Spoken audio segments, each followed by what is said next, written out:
வணக்கம். சங்கர் நாராயண், லைஃப் ஹோரோஸ்கோப்காக. குரு பெயர்ச்சி பலன்கள். சுப கிரகம், ஒரே கிரகம் தான் முழுமையான சுபத்தன்மையை தரப்போது. குரு பெயர்ச்சி 2025 மே 15, ஒரு வருஷம் இருக்கும்.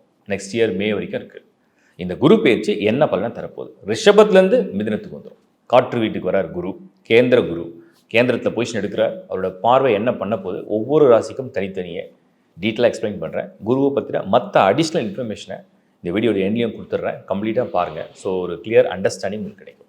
www.lifehoroscope.in இந்த ஒரே ஒரு வெப்சைட் மட்டும் தான் நம்புது. இதில் நிறைய சர்வீஸ் ஆட் பண்ணியிருக்கோம். இது ரிலேட்டட் நிறைய வீடியோஸும் அப்லோட் ஆகிட்டே இருக்குது. பாருங்கள், சப்ஸ்கிரைப் பண்ணுங்கள், அண்ட் உங்கள் ஃப்ரெண்ட்ஸோட ரிலேட்டிவ்ஸில் ஷேர் பண்ணுங்கள். தேங்க்யூ. விருச்சிகம். விருச்சிக ராசியை பொறுத்த வரைக்கும் குரு 7லிருந்து 8 இது வரைக்கும் உங்கள் ராசியை பார்த்துட்டு இருந்தார்.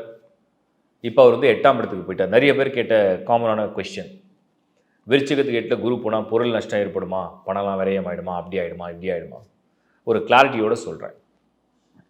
விருச்சிக ராசியை பொறுத்த வரைக்கும் குரு லார்ட் ஆஃப் 2 and 5, 2 மற்றும் 5க்கு அதிபன். இந்த 2க்கு அப்படின்னு சொன்னோம்னா உங்களுடைய ஃபேமிலி, உங்களுடைய கமிட்மெண்ட்ஸ், உங்களுடைய இன்கம், உங்களுடைய எமோஷன், உங்களுடைய தாட் ப்ராசஸ், உங்களுடைய ஆக்ஷன். இந்த செகண்ட் ஹவுஸ் அவ்வளோ இம்பார்ட்டன்ட் ரோல் ப்ளே பண்ணும். அப்போ அந்த இடத்துக்கு இன்ஃப்ளூயன்ஸ் பண்ணக்கூடிய ஒரு பர்டிகுலர் பிளானட் உங்களுக்கு 8th ஹவுஸில் பொசிஷன் எடுத்ததுன்னா அப்படியே கொஞ்சம் சிரமப்படும்.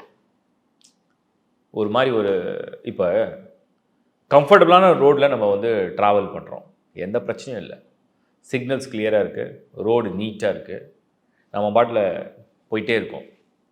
திடீர்னு ரோடு கொஞ்சம் சரியில்லை, அங்கங்கே ஏதோ கொஞ்சம் பள்ளமேடு இருக்குது, கொஞ்சம் கல் முள் இருக்குது.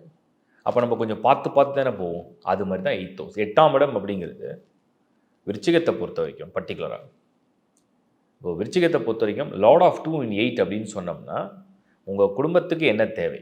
பணம் தேவை, உங்களுடைய அன்பு தேவை, உங்களுடைய அறிவு தேவை, உங்களுடைய ஆதரவு தேவை, உங்களுடைய உறுதுணையாக இருக்கக்கூடிய நம்பிக்கை தேவை, எல்லாமே கிடைக்கும். கம்ஃபர்டபுளாக இல்லை, கொஞ்சம் போராடுது, கொஞ்சம் அப்படி இப்படி ஒரு மாதிரி ஒரு சூழ்நிலை உங்களுக்கு சாதகமாக இல்லை. பலன் கிடைக்குது, ஆனால் கஷ்டப்பட்டு கிடைக்குது. இதுதான் 8ஆம் இடத்துல குருவுடைய பொசிஷன். ஸோ ஃபைனான்ஷியல் ட்ரபுள் இல்லை, பட் ஆனால் இது வரைக்கும் ரொம்ப கம்ஃபர்டபுளாக இருந்து இப்போ கொஞ்சம் ஒரு மாதிரி போயிட்டுருக்கு.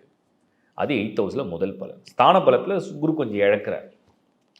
அதே மாதிரி 8ஆம் இடம் அப்படிங்கிறது என்னென்னா நிறைய செலவுகள் வந்துகிட்டே இருக்கும். இந்த செலவுகளை தடுக்க முடியாது. என்ன காரணம் அப்படின்னா 8ஆம் இடங்கிறது டிபெண்டன்ஸ் அதிகமாவாங்க. ஸோ நீங்கள் சப்போஸ் ஒரு ஃபேமிலி, நீங்கள் ஒரு ஆண் அல்லது பெண், உங்கள் வயது என்ன வேணால் இருக்கலாம், டிபெண்டன்ஸ் திடீர்னு உங்களை உங்கள் ஃபேமிலி அல்லது ஃப்ரெண்ட்ஸ் யாரோ ஒருத்தர் உங்கள்கிட்ட அந்த கமிட்மெண்ட்டை கேட்குறாங்க, ஒரு உதவி கேட்குறாங்க, இல்லை அவங்க கஷ்டத்தை சொல்கிறாங்க. நீங்கள் என்ன பண்ண முடியும்? பார்த்துட்டு அமைதியாக இருக்க முடியாது. இப்போ 8ல் குரு, எப்படியோ பணம் செலவாகும். இதுதான் விருச்சிகத்துக்குனால அடுத்த ஓராண்டு காலம். நீங்களே அதாவது இது இந்த 8th ஹவுஸ்னால் என்னென்னா, இந்த சமயத்தை உங்ககிட்ட பணம் கையில் வச்சுக்காமல் நீங்கள் வேற ஒரு இடத்துல அது டெபாசிட் பண்ண மாதிரி, இன்வெஸ்ட் பண்ணுற மாதிரி. ஸோ செலவை நீங்கள் பிரித்து அதிகரிக்கலாம்.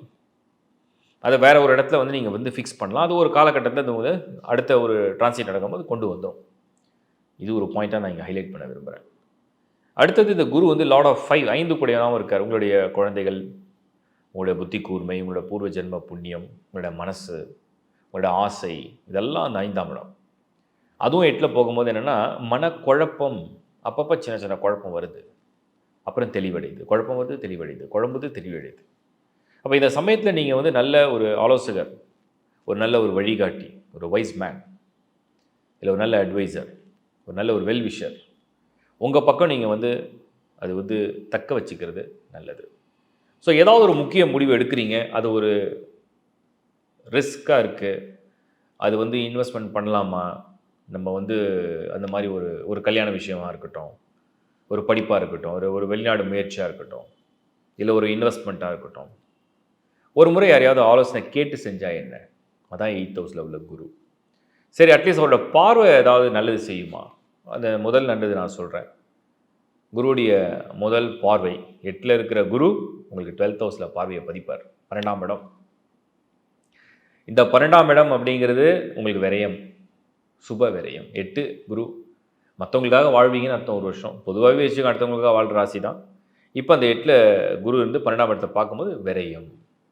செகண்ட் ஹவுஸில் பார்வை உங்களுடைய கமிட்மெண்ட்ஸ். என்ன கமிட் பண்ணியிருக்கீங்க? மந்த்லி கமிட்மெண்ட் என்ன? அந்த வர வருமானத்துக்கு என்ன கமிட்மெண்ட்? இல்லை உங்களோட கமிட்மெண்ட், ஜென்ரல் கமிட்மெண்ட் என்ன? அதெல்லாம் வந்து ஃபேஸ் பண்ணி பேலன்ஸ் பண்ணுறது தான் அந்த குருவுடைய பார்வை. அடுத்தது குருவுடைய பார்வை வந்து உங்களுக்கு விருச்சிகத்தை பொறுத்த வரைக்கும் 4ஆம் இடம், 4th ஹவுஸ். இது வரைக்கும் 4ல் உங்களுக்கு சனி இருந்தார், அர்த்தாஷ்டம சனி. ஒரே தடை, வீடு வாழ்க்கை எல்லாத்துலேயும் ஒரு தடை. அந்த தடை இப்போ நீங்கி இருக்கு. குரு பார்வை அங்கே விழுது, அங்கே ஆல்ரெடி ராகு பொசிஷனில் இருக்குது. இப்போ 4ஆம் இடம்னா என்ன? இது வரைக்கும் ரொம்ப நாளாக ஒரு பிளானில் இருந்தீங்க. ஒரு லோன் போட்டாவது ஒரு வீடு வாங்கணும், அட்லீஸ்ட் வந்து வீட்டை மாற்றி பார்க்கணும், இல்லை கடன் வாங்கியாவது ஒரு சின்ன வெஹிக்கிளாவது வாங்கணும். ஏதோ ஒன்று வாங்கணும், அது சுமையாக இருந்தாலும் பரவாயில்ல, என்கிட்ட கையிருப்பு இல்லை, இருந்தாலும் லோன் மூலிமா நம்ம வந்து செய்யணும். அந்த செயலை செய்ய வைக்கிற நேரம் தான். ஏன்னா குரு விரயத்தை பார்க்குறார், அவர் 8ஆம் இடத்துல இருக்கார். கடன் படுவது, அடகு வைப்பது, அடமானம் வைப்பது, கடன் படுவது, லோன் எடுப்பது, ஒரு மாதிரி இன்ட்ரெஸ்ட்டை கட்டுறது, வட்டி கட்டுறது, இதெல்லாம் தான் அந்த குரு 8ஆம் இடத்துல. அப்போ அவருடைய பார்வை 4ல் இருக்கும்போது ஏதோ ஒரு வகையில் ஒரு பாசிட்டிவான விஷயத்தை கொடுக்குது, உங்களுடைய தேவையை பூர்த்தி செய்ய. விருச்சிகம் அடுத்த ஒரு வருஷம் நீங்கள் ஒரு சிங்கிள் லைனில் கேட்பீங்க, குரு நல்லா இல்லையா, குரு சரி வராதா, ஒன்றும் பலன் இல்லையா? எல்லா வருஷமும் குரு எல்லாருக்கும் பலன் தர்றதில்லை. இந்த முறை கொடுக்குற பலன் என்ன அப்படின்னா, ஒரு மாதிரி ஒரு போராட்ட களத்தில் உங்களை வந்து போராடி சாதிக்க வைக்கும். அதுதான் இந்த குரு 8ஆம் இடத்தில் இருக்கக்கூடிய பலன் விருச்சிகத்துக்கு.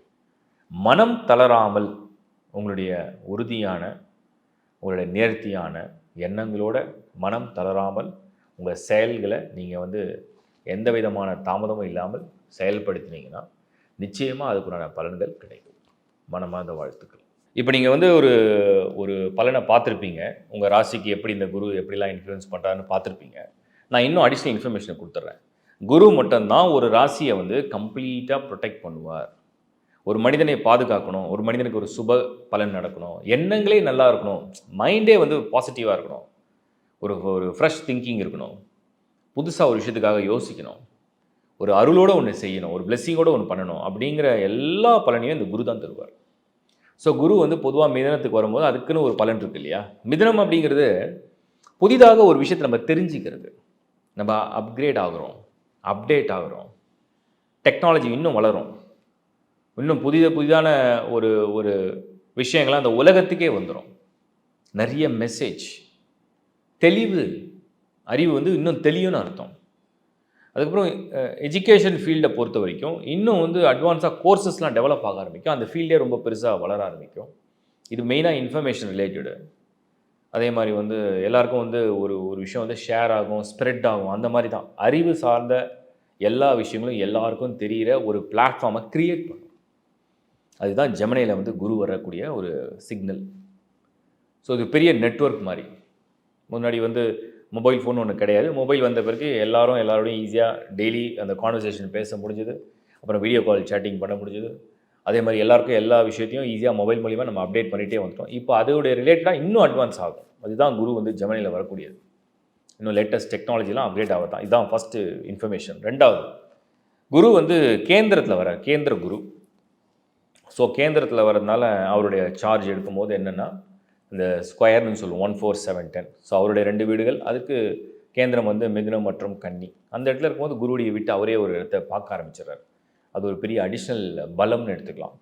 பொதுவாகவே வந்து காலச்சக்கரத்துக்கு 3rd ஹவுஸில் குரு வரும்பொழுது என்ன மாதிரியான பலன்களை தருவார் அப்படின்னு சொன்னோம்னா, பெரிய லெவலில் வந்து இந்த பிஸ்னஸ் எக்ஸ்பான்ஷனை பற்றின பிளானிங், அந்த பிளானிங் வந்து ரொம்ப வைடாக வர ஆரம்பிச்சிடும். இதெல்லாம் வந்து குருவுடைய இன்னொரு அட்வான்டேஜ்.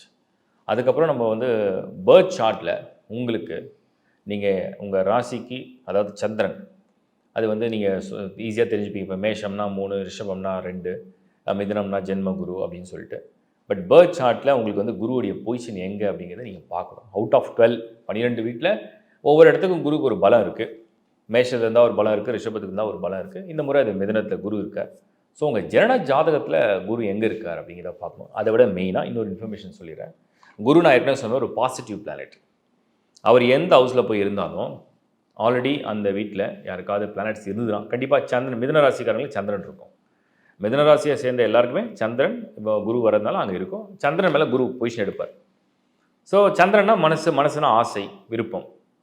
அதை வந்து எப்படியாவது பாசிட்டிவாக ஆக்டிவேட் பண்ணுறது குரு உள்ளே வரார். அதான் ஜென்ம குருன்னு சொல்லுவாங்க. இப்போது அதையும் தாண்டி உங்களுக்கு வந்து அந்த மிதுனத்தில் வேறு ஏதாவது பிளானட்ஸ் ஃபில் ஆகிருக்கா? அந்த சார்ட்டை இப்போ நீங்கள் பார்த்தீங்கன்னா தெரியும். அந்த corner, right side corner, top corner, அந்த இடத்துல ஒரு சுக்கிரன் இருக்கலாம், புதன் இருக்கலாம், சூரியன் இருக்கலாம், ராகு இருக்கலாம், சனி இருக்கலாம், யார் வேணா இருக்கலாம். அது மேலே குரு பொசிஷன் எடுக்கும்போது, அதாவது பர்த் சார்ட், உங்களோட பர்த் சார்ட் ஒரு பக்கம் இருக்கட்டும்.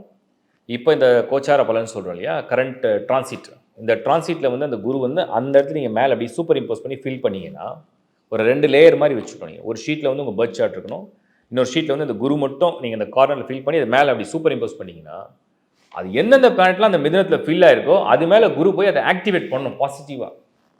பாசிட்டிவாக ஆக்டிவேட் ஆகும். இது வந்து நிறைய பேர் கேட்டீங்க, சனியில் பயிற்சியை பற்றி நான் காம்போவில் வந்து கேட்டிருந்தீங்க. அப்படி லெஃப்ட் கார்னரில் சனி இருந்தால் என்ன நடக்கும்? சனி வந்து ஒரு மாதிரி ஒரு பேட் அண்ட் குட் எல்லாம் ஒரு மாதிரி மிக்ஸ்டு எனர்ஜி தான். 100% குட்டுன்னு சொல்ல முடியாது. ஸோ யாருக்கெல்லாம் அந்த லெஃப்ட் கார்னரில் இந்த சனி பயிற்சியை சொல்லும் போது சொல்கிறேன், அது நிறைய பேர் கேட்டதுனால, அந்த லெஃப்ட் கார்னரில் சனி இருந்ததுன்னா அது அவங்களுக்கு கொஞ்சம் ப்ரெஷர் கொடுக்கும். ஒரு மாதிரி ஒரு ஹார்ட் ப்ரெஷர் கொடுக்கும். குரு அப்படி கிடையாது. குரு சுப கிரகம். எந்த பிளானட் மேலே போய் அந்த குரு பொசிஷன் எடுக்க போதோ அதை பாசிட்டிவாக ஆக்டிவேட் பண்ணும். அதை பாசிட்டிவாக ஆக்டிவேட் பண்ணிடுச்சுன்னா ரிசல்ட்டை கொண்டு வரும். இவ்வளோதான் விஷயம். ஸோ இப்போ அந்த குரு பயிற்சியை பற்றின ஒரு டீட்டெயிலை பார்த்துருப்பீங்க. இதுக்கப்புறம் நான் இப்போ ராசி பற்றி கொடுத்துருக்கேன். லக்னாவோட கம்பைன் பண்ணி, தசாபுதியோட கம்பைன் பண்ணி அடுத்த டீட்டெயிலான ப்ரெடிக்ஷனும் தரேன். தொடர்ந்து பாருங்கள், சப்ஸ்கிரைப் பண்ணிங்க. உங்களுக்கு வீடியோ பிடிச்சிருக்குன்னா லைக் பண்ணுங்கள், நண்பர்களோட உறவுகளோட ஷேர் பண்ணுங்கள். அதிகப்படியான இன்ஃபர்மேஷனை முடிஞ்ச அளவுக்கு உங்கள் கமெண்ட்ஸை பேஸ் பண்ணி தான் கொடுக்குறேன். உங்களுக்கு என்ன ஜென்யூனாக தோணுதோ கமெண்ட்ஸில் போடுங்க. தேங்க்யூ.